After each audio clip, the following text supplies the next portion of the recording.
புனர்வாழ்வு அளிக்கப்பட்ட வந்தாக்கள் இருக்கிறேன் தானே, ஒவ்வொருத்தனும் ஒருத்தனை காட்டி கொடுத்து தான் வெளியே வந்தான். காட்டி கொடுத்தவர்கள் நாங்கள் இல்லை, நீங்க தான். பிரபாகரன் தான் 70களில் குட்டுமணியன் தங்கத்துறையன் காட்டி கொடுத்ததே பிரபாகரன் தான். அந்த காட்டளவு சுதந்திரமாக அரசு ஆதரவுடன் 89களில் விடுதலை புலிகள் இயங்கினார்கள் என்றது இந்த புத்தகத்தில் இருக்கு.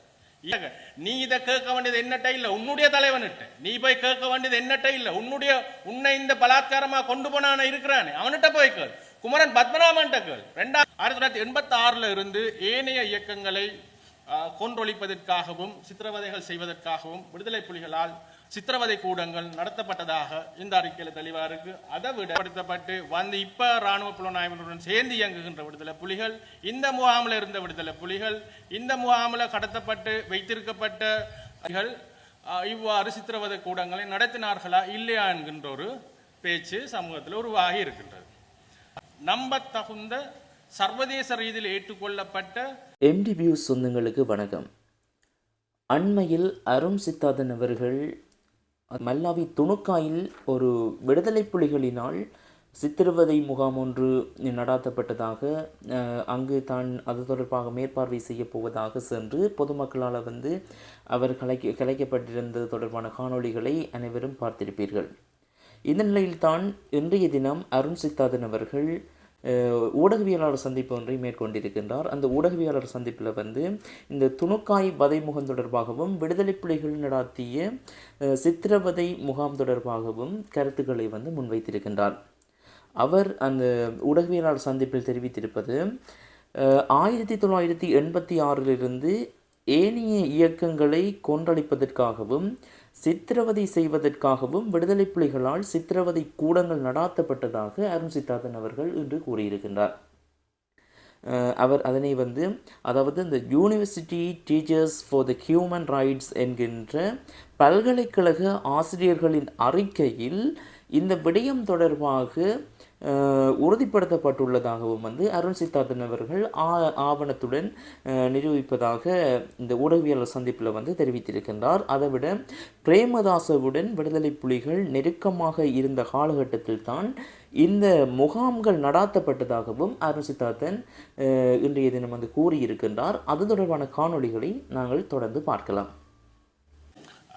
இந்த துணுக்காய் வதமுகாம் தொடர்பாக நாங்கள் அங்கே செல்ல வேண்டிய காரணம் ஏன் ஏற்பட்டது என்றால், இது முழுக்க எங்களுடைய ஒரு தனிப்பட்ட விடயம். அதாவது என்னுடைய மாமா, என்னுடைய அம்மாவின் சகோதரன், அதாவது என்னுடைய மனைவியின் தந்தை 1990ஆம் ஆண்டு 20ஆம் தேதி பிப்ரவரி மாதம் அவர்கள் அது வீட்டில் வைத்து விடுதலை புலிகளால் அழைத்து செல்லப்பட்டார், கடத்தி செல்லப்பட்டார். அப்போ அந்த கடத்தி செல்லப்பட்டதுக்கான காரணம், அவர் ஒரு மத்திய கிழக்கு நாட்டில் வேலை செய்து இங்கு ஒரு சிறிய மினி பஸ் ஒன்று, ரோசா பஸ் ஒன்றை வைத்திருந்தார். அந்த பஸ்ஸை கேட்டு கொடுக்காத காரணத்தால் தான் இவியல் நடு இரவில் 90ஆம் ஆண்டு இந்த இவருடைய தந்தையார் எனது மாமாவை கடத்தி கொண்டு போகிறாங்க. அப்போ எங்கே கொண்டு போகிறாங்க? சலீம் முகாமுக்கு வர சொல்லி கந்தரோடையில் இருக்கிற முகாமுக்கு கொண்டு போகிறோம், அங்கே வாங்கன்னு தான் இவர்கள் சொல்லப்படுகிறது. அதே நேரம் எனது இன்னும் 2 மாமாக்கள் அந்த கிராமத்திலிருந்து கொண்டு போகப்படுகிறார்கள். ஒரு ஆள் EPRLF-க்கு வேலை செய்ததாக குற்றஞ்சாட்டப்படுகின்றார். ஏனைய இருவரும், ஒன்று இந்த பஸ் கொடுக்காத மாமா, மற்றவர் என்ன காரணம் என்றே தெரியாது. இந்த 3 பேரும் அந்த இரவு எங்களுடைய குடும்பத்தில் இருந்த 3 பேர் மட்டுமல்ல, எமது கிராமத்தில் கிட்டத்தட்ட 14 பேர் விடுதலை புலிகளால் கடத்தப்பட்டு கொண்டு போகப்படுகின்றார்கள். அடுத்த நாள் இவர்கள் அந்த முகாமுக்கு போய் விசாரிக்கும் பொழுது இவர்களுடைய தந்தையை கண்டிருக்கின்றார்கள். இவருக்கு அந்த நேரம் 6 வயசு. தந்தையை கண்டிருக்கின்றார். இவருடைய அம்மாவுடன் சென்று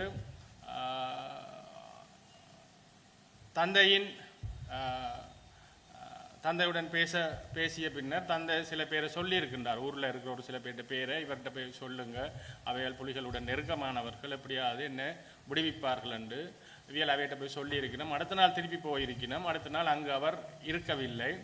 மேலதிக விசாரணைகளுக்காக அவர் துணுக்காய்க்கு அனுப்பப்பட்டதாக அந்த முகாமில் இருக்கின்ற பொறுப்பாளர் அந்த சலீம் என்பவர் சொல்லியிருக்கின்றார். அதுக்கு பிறகு இவியல் மனித உரிமைகள் ஆணைக்குழு, ஐசிஆர்சி போன்ற சர்வதேச நிறுவனங்கள் எல்லாத்துக்கும் அறிவித்திருக்கின்றார்கள். ஜிஎஸ் லெட்டர் இருக்குது, 90ஆம் ஆண்டு ஜிஎஸ் கொடுத்த லெட்டர் இருக்குது. அதுக்கு பிறகு காலத்துக்கு காலம் இவர்கள் ஐசிஆர்சியால் கொடுக்கப்பட்ட கடிதங்கள் இருக்கின்றது. அதுக்கு பிறகு காணாமல் போனவர்கள்ட கொடுக்கப்படுகின்ற சர்டிஃபிகேட் இருக்குது. இதெல்லாம் விட்டே இருக்குது.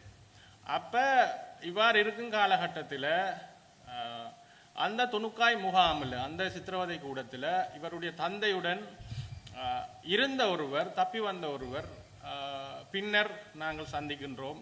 அவர் சொல்லுகின்றார், எங்கள்கிட்ட இப்படி நானும் அந்த முகாமில் இருந்தேன், உங்களுடைய தந்தையும் அங்கே தான் வைக்கப்பட்டிருந்தார் அண்டு எங்களுக்கு அந்த முகாம் குறித்த தகவல்கள் தரப்படுது, லொக்கேஷன் சரியாக.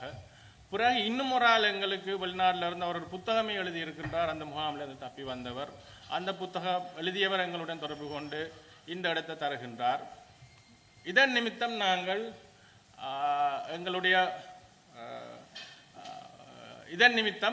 எங்களுடைய உறவினர் எங்கட வீட்டில இருந்து கடத்தி கொள்ளப்பட்டவரை தேடித்தான் நாங்கள் அங்கே போகிறோம். அப்போ இந்த இடம், இந்த லொக்கேஷன் வந்து மிக தெளிவாக எங்களுக்கு தரப்பட்டிருக்குது.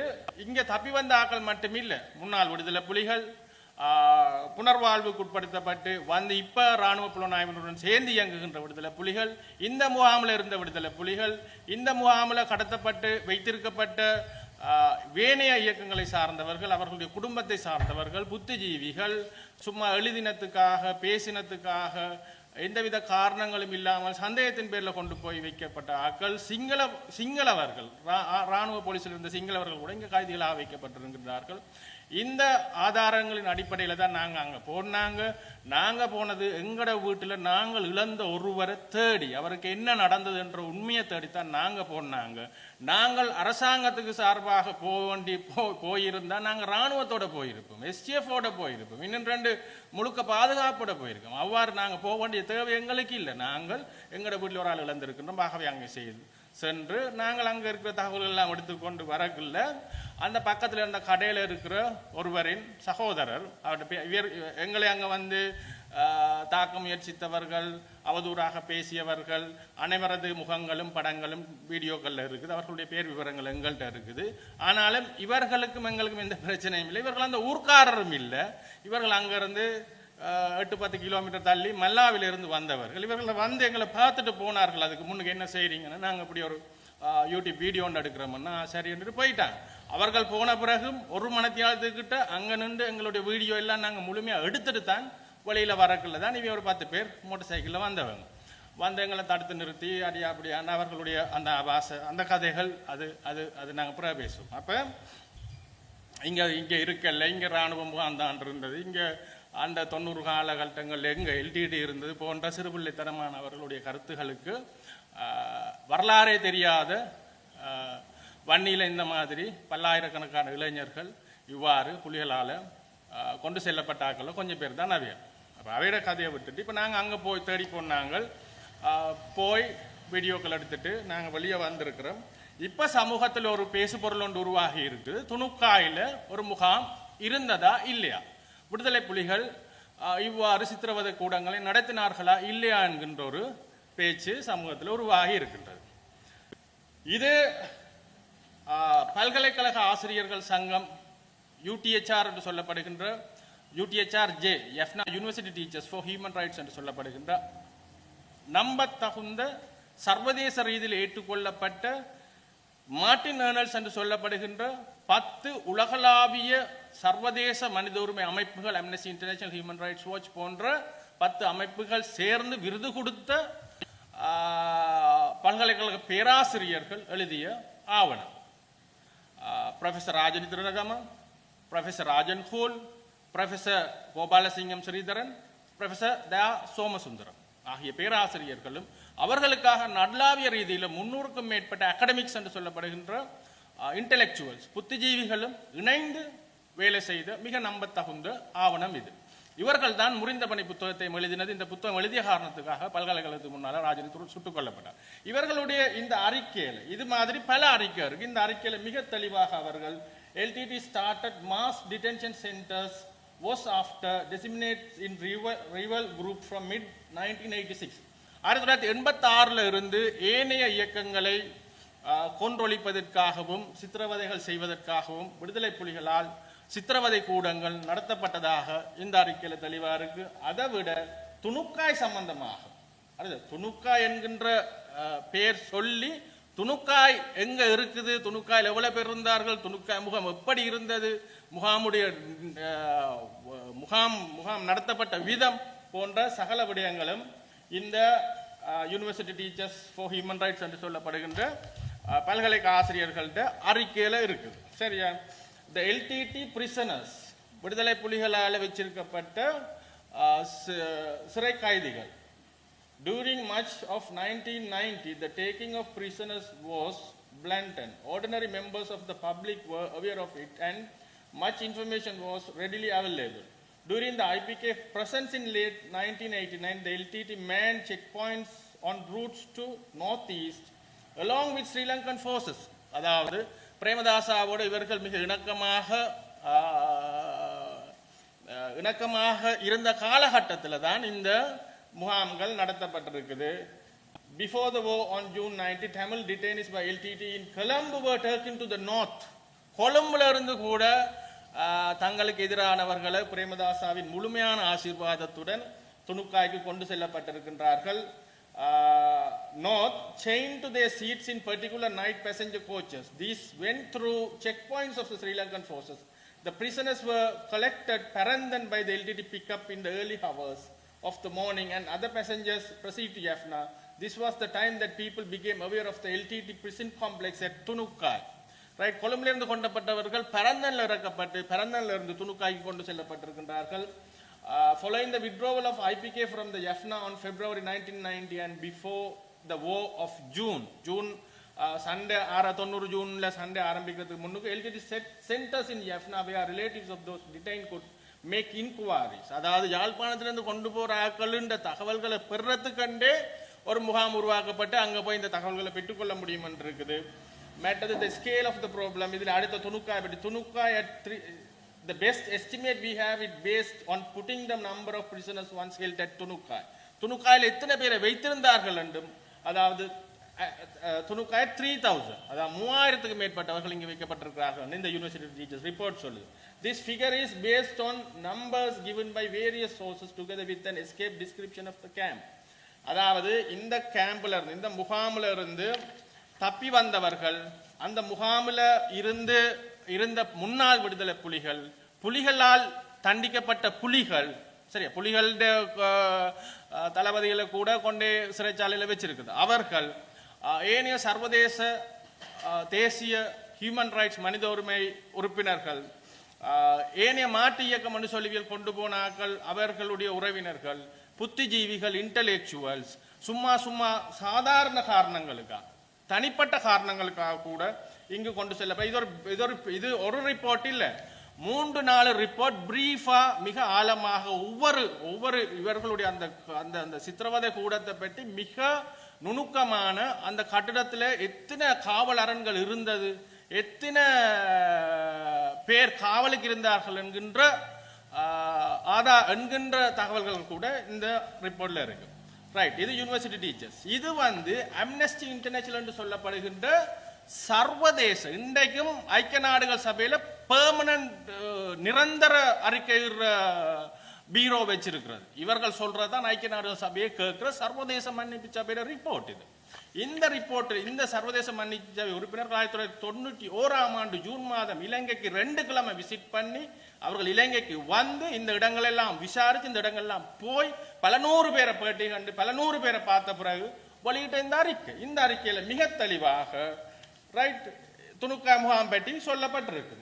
LTT cadres, particularly in the Jaffna area, carry out arrests on various grounds, including people alleged sympathizers of the rival Tamil group, cooperation with them, sympathy of cooperation with the IPKF during their stay in Sri Lanka, suspicious of providing information to the security forces, or refusal to pay contribution to the LTT. Amnesty International has also received information about the arrest of people as a result of what appeared to be personal issues. சரியா, தனிப்பட்ட காரணங்களுக்காக கூட மக்கள் கைது செய்யப்பட்டிருக்கா, such as over land or marriage arrangements, காணி பிரச்சனை, காதல் பிரச்சனை, கல்யாண பிரச்சனை கூட இவியல் கைது செய்து கொண்டு போயிருக்கணும். And of people critical of the LTT விமர்சிக்கிறவர்கள். A number of people among the Muslim businessmen were also detained for ransom. கப்பம் கேட்டு காசு கொடுக்காமல் முஸ்லிம் வியாபாரிகள் வர்த்தகர்கள் கொண்டு செல்லப்பட்டிருக்கின்றார்கள், தமிழர்களும் கொண்டு செல்லப்பட்டிருக்கிறார்கள். One of the people interviewed by Amnesty International in June 1991 described how late one evening in April 1990, 3 armed members of the LTT jumped over the wall around his house and ordered him to come with them for interrogation. They blindfolded him and took him on a van to what seemed to be in transit camp. He was held there for 9 days with an estimate 40-45 others. During this period, he was never interrogated. On the 9th day, he was transferred to Tunukai Mulattivu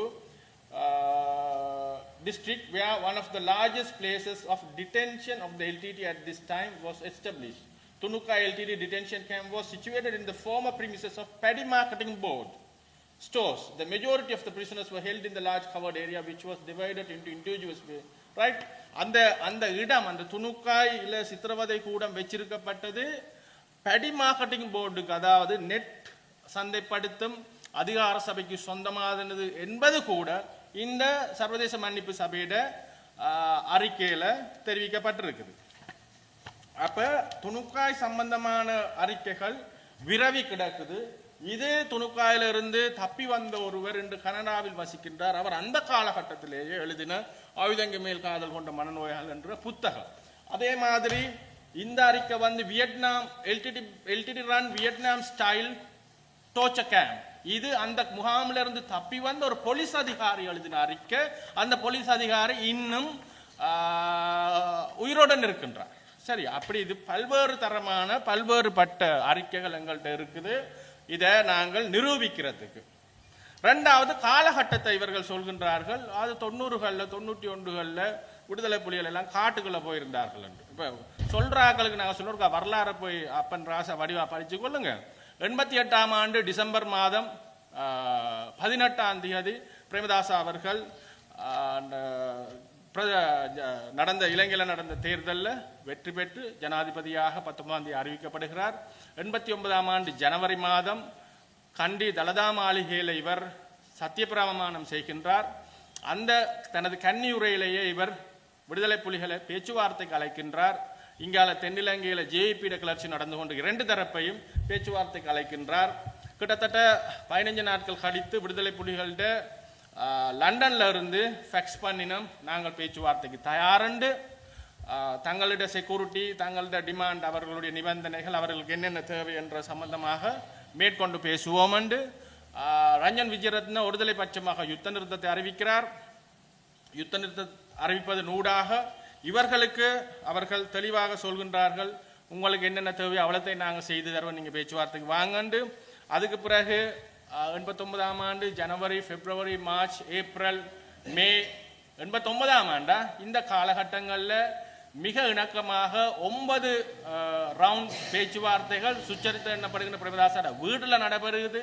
Hilton ஹோட்டலில் இவர்கள் தங்க வைக்கப்படுகிறார்கள். இவர்களுடைய முதலாவது கோரிக்கையாக இருக்கிறது, பிரபாரன் மனைவி பிள்ளைகள் நோர்வேயில் வெளிநாட்டில் ஒன்றில் தலைமறைவாக இருக்கிறவர்களை தங்கள்கிட்ட கொண்டு தர சொல்லி வன்னிக்கு ஏலங்காவில் இலங்கை ஏலங்கா விமானத்தில் கொண்டு வரப்பட்டு இவர்கிட்ட கையளிக்கப்படுகிறார்கள். யார் ஆண்டன் பாலசிங்கம், எடேல் பாலசிங்கம் கொண்டு வரப்படுகிறார்கள். இராணுவத்தை யார் ஐபிகேஃப் இந்திய இராணுவத்தை முகாமுக்கல்ல இந்திய இராணுவத்தை 3 மாதத்துக்கு வெளியேறுமாறு பிரேமதாசாவால் கோரிக்கை விடப்படுகிறது. அதை ஏற்றுக்கொண்டு இராணுவம் போக தொடங்குது. இந்தியாவில் 89ஆம் ஆண்டு இறுதியில் தேர்தல்கள் மூலம் விபி சிங்கிட அரசு வருது. ஸோ இது வந்து பிரெட்மன் வீரக்கோன் என்று சொல்லப்படுகின்ற பிரேமதாசாட ஆலோசகராக இருந்தவர் எழுதின புத்தகம். மிக தெளிவாக நேரம், டைம் எல்லாம் போட்டு இதில் எழுதப்பட்டிருக்கு. எவ்வளவு சுதந்திரமாக அரசு ஆதரவுடன் 89களில் விடுதலை புலிகள் இயங்கினார்கள் என்றது இந்த புத்தகத்தில் இருக்கு. இது தீக்ஷித் எழுதின புத்தகம், கொலம்போ அசைன்மென்ட் என்று சொல்றது. அந்த டைமில் இந்திய தூதுவராக இருந்த தீக்ஷித் எழுதின புத்தகம்.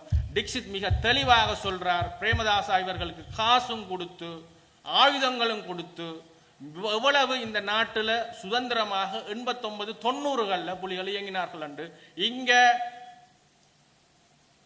தங்களுடைய அலுவலகங்களை மிக பகிரங்கமாக விடுதலை புலிகள் இயங்கி கொண்டிருந்தார்கள் அந்த டைமில்.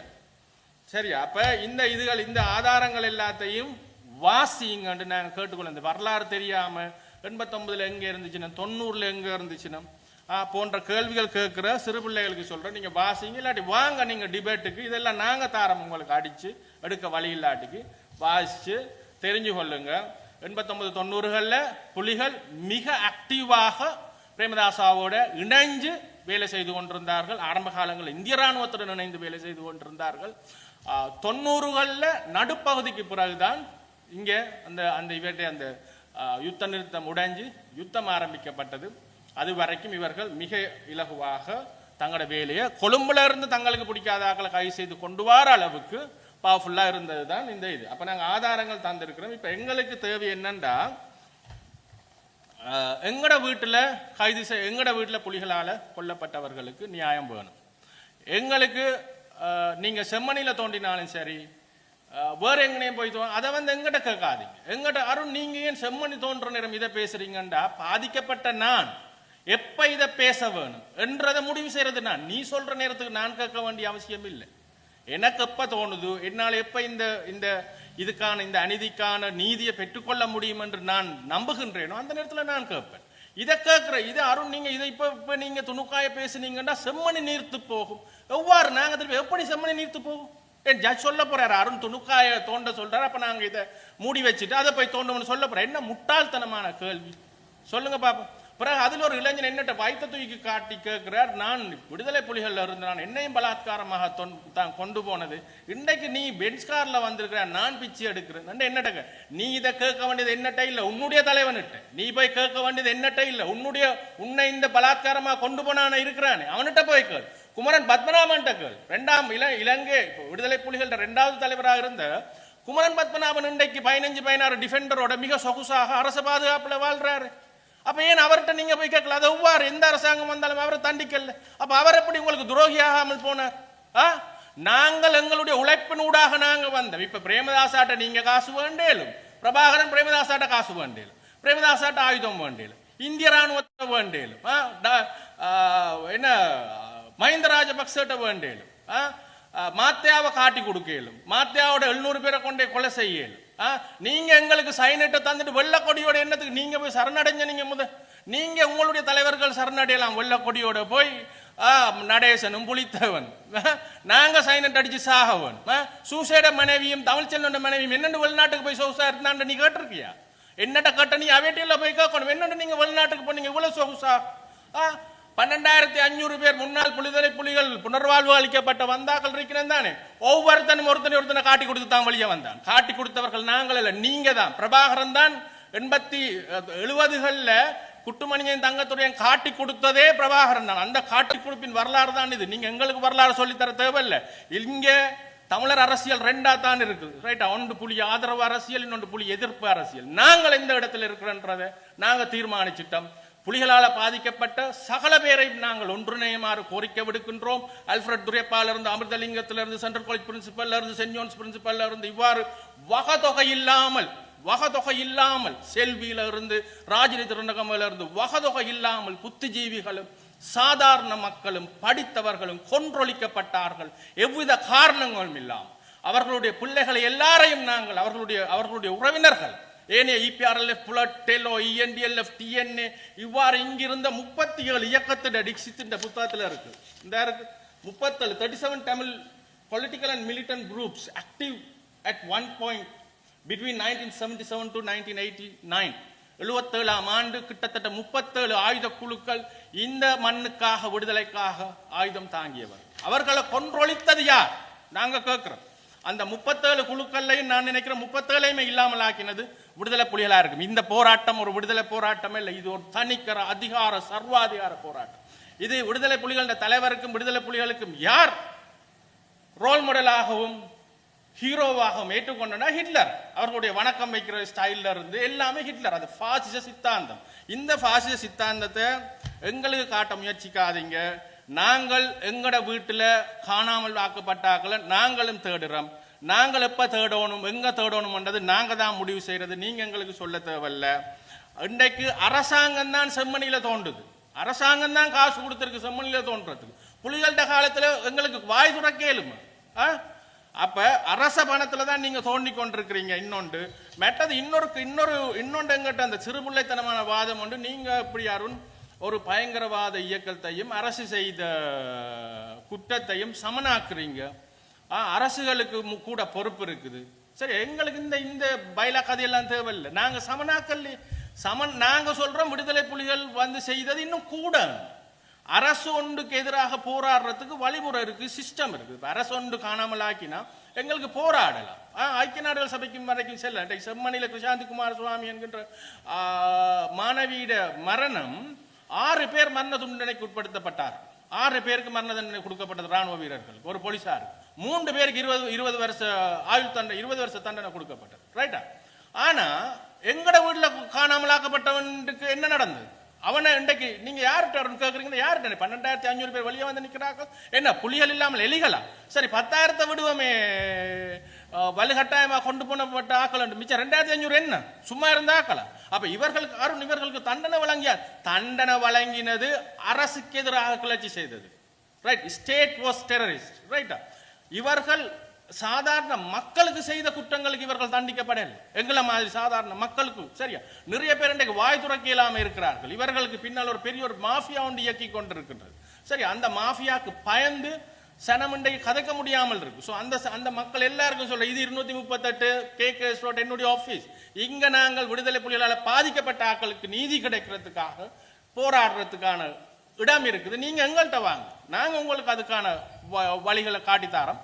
நாங்க அரசுக்கு எங்கட வீட்டை காணாமல் போன ஆக்களுக்கு நீதி கோரி நாங்க ஹேபியஸ் கார்பஸ் ஆட்கொணர்வு மனு அடிக்க நீதிமன்றத்துக்கு போனா நீதிமன்றம் எங்களுக்கு என்ன தெரியுமா சொல்லுது? அது வந்து சட்ட ரீதியான ஒரு ராணுவத்துக்கு எதிராக தான் போடலாம், சட்டவிரோத ஒரு குழுக்கு போடலாது. அப்ப இங்க யாருக்கு அநீதி மறக்கப்படுது? நீதி மறக்கப்படுது, எங்களுக்கு மறக்கப்படுது. உங்களுக்கு சந்தர்ப்பம் இருக்கு, உங்களுக்கு சாத்தியக்கூறு இருக்கு, உங்களுக்காக குரல் கொடுக்க ஐநா வரைக்கும் இருக்கு. எங்களுக்காக குரல் கொடுக்க யார் இருக்கு? ஒருத்தருமே இல்லை. இதுல மிக அவலமான விஷயம் என்னண்டா, எங்கட வீட்டுல ஆளை பறி கொடுத்துட்டு எந்த காரணங்களும் இல்ல சரி அநீதியாக எங்கட வீட்டுல ஆளை கொலை செஞ்சுட்டு எங்களுக்கு அதை சொல்லி அழக்கூட இயலாமல் இருக்கு. இந்த சமூகத்தில் என்னுடைய வீட்டுல விடுதலை புலிகளால் தான் கொண்டு போய் சாப்பிடணும் சொல்லக்கூட இயலாமல் இருக்குது. இருக்கிற எல்லா பக்கங்களாலையும் எதுவுமே வரலாறு தெரியாத சிறு பிள்ளைகள் மாதிரியான நேற்று முந்தின நாள் பிறந்தாக்கள் வெளிக்கிட்டு வரையினம் எங்களுக்கு எதிராக கதை சொல்றதுக்கும் சமூக வலைத்தங்களை அவதூறு செய்யறது. அப்ப இந்த ஒரு சைக்கோலஜிக்கல் இந்த சைக்கோலஜிக்கல் ரீதியான இந்த உள ரீதியான இந்த தாக்குதல் இன்றைக்கு முந்தி மாதிரி இவேட்ட ஆயுதம் இருந்திருந்தா எங்களை கொலை செய்திருப்பார். ஆகவே எங்கிட்ட கேட்காதீங்க, நீங்க போய் கேட்க வேண்டியதெல்லாம் உங்களுடைய ஆக்கள்கிட்ட. இது என்னோட வீட்டை இருந்ததா இல்லையான்றதெல்லாம் நீங்க உங்களுடைய ஆக்கள்கிட்ட கேளுங்க. நாங்கள் எங்களுக்கான எங்கட வீட்டுல கடத்தப்பட்டவர்களுக்கான நீதியை கேட்கிறோம். துணுக்காய் சித்திரவதை முகாம் இருந்தது என்பதற்கான கிரெடிபிள் எவிடன்ஸ், நம்பத்தகுந்த ஆதாரங்கள் நாங்கள் சேர்த்திருக்கின்றோம். உலகளாவிய ரீதியில் அந்த ஆதாரங்கள் இருக்குது, சர்வதேச மனித உரிமை அமைப்புகளின் ஆதாரங்கள் இருக்குது, இவைகள் தப்பி வந்தவர்களின் வாக்குமூலங்கள் ஆதாரங்கள் இருக்கின்றது. இவற்றின் அடிப்படையில் துணுக்காய் தொடர்பான விசாரணைகள் ஆரம்பிக்கப்பட வேண்டும். துணுக்காயில் விடுதலை புலிகள் நடத்தியதாக சொல்லப்படுகின்ற அறுதியாக நம்பத்தகுந்த ஆதாரங்கள் இருக்கின்ற சித்திரவதை முகாம் குறித்து தமிழர்கள், முக்கியமாக தமிழர்கள் 3000க்கும் மேற்பட்டவர்கள் சித்திரவதை செய்யப்பட்டு கொல்லப்பட்டிருப்பதாக பல அறிக்கைகள் இருக்கின்றது. அங்கிருந்து தப்பி வந்த கைதிகள் கூறியிருக்கின்றார்கள். முன்னாள் விடுதலை புலிகளின் தளபதிகள், அங்கு வேலை செய்தவர்கள், அங்கு பொறுப்பாக இருந்தவர்களின் வாக்குமூலங்கள் இருக்கின்றது. இவற்றின் அடிப்படையில் இது துணிக்காய் குறித்த விசாரணை ஆரம்பிக்கப்பட வேண்டும். இங்க வைத்திருந்தவர்கள் கொலை செய்யப்பட்டு இங்கு புதைத்ததாக நாம் எங்கும் கூறவில்லை. அப்படி அல்ல. விடுதலை புலிகள் தாங்கள் வைத்திருக்கின்ற இடத்துல கொண்டு புதைப்பதில்லை. இங்கிருப்பவர்களை சிவபுரம் என்கின்ற வாணிக்குளத்துக்கிட்ட ஒரு இடத்துல கொண்டு போய் காட்டுப்பகுதியிலே எரிக்கப்பட்டு முழுமையாக ஆதாரம் இல்லாமல் அழிக்கப்பட்டிருக்கின்றார். எரிக்கப்பட்டு அவர்களுடைய சாம்பல் கூட அங்க கரைக்கப்பட்டிருப்பதாகத்தான் அங்க நிறைய பேர் கொடுக்கப்பட்ட சாட்சியங்கள் வாக்குமூலங்கள் இருக்கின்றது. ஆக இந்த அடிப்படையில், ஆனால் இது ஒரு 16 ஏக்கர் உள்ள ஒரு இடம். இது பெடி மார்க்கெட்டிங் போர்டுக்கு சொந்தமான ஒரு இடம் என்றதும் அம்னஸ்டி சர்வதேச மன்னிப்பு சபையின் அறிக்கையில் அப்ப இருந்து இது நெற்களஞ்சிய நெல் சந்தைப்படுத்தும் அதிகார சபைக்கு சொந்தமானது என்றதெல்லாம் இருக்குது அந்த அறிக்கையில். ஆகவே இந்த 16 ஏக்கர் காணிக்குள்ள விடுதலை புலிகளோட சித்திரவதை கூடம், ட்ரைனிங் சென்டர், வாகனங்கள் திருத்துறது என்று பல்வேறு பிரிவுகள் அதுக்குள்ள இருந்திருக்கு, இயங்கியிருக்கு. அந்த அந்த காலத்துல வாழ்ந்த மக்கள் அங்க எங்கள்கிட்ட அந்த சாட்சியங்கள் இருக்குது. நாங்கள் அதை வெளியில விட விரும்பல. என்னன்னா அந்த மக்கள் பாதிக்கப்படுவார்கள். இப்போ எங்களையே வந்து இந்த மாதிரி சனித்தனம் காட்டக்கல அங்க இருந்து எங்களுக்கு இப்போ அந்த மக்கள்கிட்ட இதை நாங்கள் அந்த வீடியோவில் வெளியே விட்டு எவ்வளவு அந்த மக்களுக்கு நாளைக்கு பாதிக்க ஏற்படும். ஆனால் நாங்கள் அது அத்தாரிட்டிஸுக்கு சம்பந்தப்பட்ட இடங்களுக்கு கொடுக்க தயாராக இருக்கின்றோம். ஆகவே துணுக்காய் குறித்து நியாயமான பக்கசார்பற்ற விசாரணை ஆரம்பிக்கப்பட வேண்டும் என்பதை நாங்கள் அரசாங்கத்தில் கோரிக்கை விடுக்கிறோம். துணுக்காய் மட்டுமில்லை, கச்சாய், கோப்பாய், வள்ளிபுணம், வட்டுவாகால், விஸ்வமடு போன்ற ஆல்ஃபா 2, ஆல்ஃபா 4, ஆல்ஃபா 5 என்று பல பெயர்களில் விடுதலை புலிகளால் சித்திரவதை கூடங்கள் நடத்தப்பட்டிருக்குது. இப்போ நாங்கள் இதை கையில் எடுத்த வடிவா அதிலிருந்து தப்பி வந்தாக்கள், அதை நடத்தினாக்கள், அதிலிருந்து விடுதலை புலிகளில் இருந்த முன்னாள் தளபதிகள் புற இப்போ இராணுவத்தோடு சேர்ந்து இயங்குகிறார்கள் என்று பல பேர் எங்களுக்கு வாக்குமூலங்கள் அளித்திருக்கின்றார்கள். ஆகவே இது ஒரு தொடக்க புள்ளியாக வைத்து அனைத்து அட்டூழியங்களும், இந்த மண்ணில் நிகழ்த்தப்பட்ட அனைத்து அட்டூழியங்களும் விசாரிக்கப்பட வேண்டும். முக்கியமாக இன்றைக்கு வரைக்கும் நீதி கிடைக்காமல் இருக்கின்ற விடுதலை புலிகளால் பாதிக்கப்பட்ட மக்களுக்கு நீதி கொடுக்க வேணும். அந்த மக்கள் ஒரு ஆள் தான் நாங்கள் அந்த தரப்பைத்தான் பிரதிநிதித்துவப்படுத்துகிறோம். மிக தெளிவாக சொல்றோம், நாங்கள் விடுதலை புலிகளுக்கு எதிரான அரசியல்ல இருக்கிறார்கள். எங்களுக்கு நியாயம் கிடைக்க வேணும். நீங்க என்னத்தை கத்து, நீ தமிழனா, நீ சிங்களவனா, நீ அவனா இவனா, இதெல்லாம் எங்களுக்கு கதையே இல்லை. ரைட்? என்னுடைய உயிர் தான் எனக்கு முக்கியம், என்னுடைய வீட்டுக்காரன் உயிர் தான் எனக்கு முக்கியம். நீங்க இந்த கேள்வியெல்லாம் போய் விக்னேஸ்வரன்ட்டையும் சுமந்திரன்ட்டையும் உங்களோட ஆக்கள்கிட்ட, கஜேந்திரகுமார் பொன்னம்பலத்திட்டையும் உங்களோட ஆக்கள்கிட்ட கேட்டு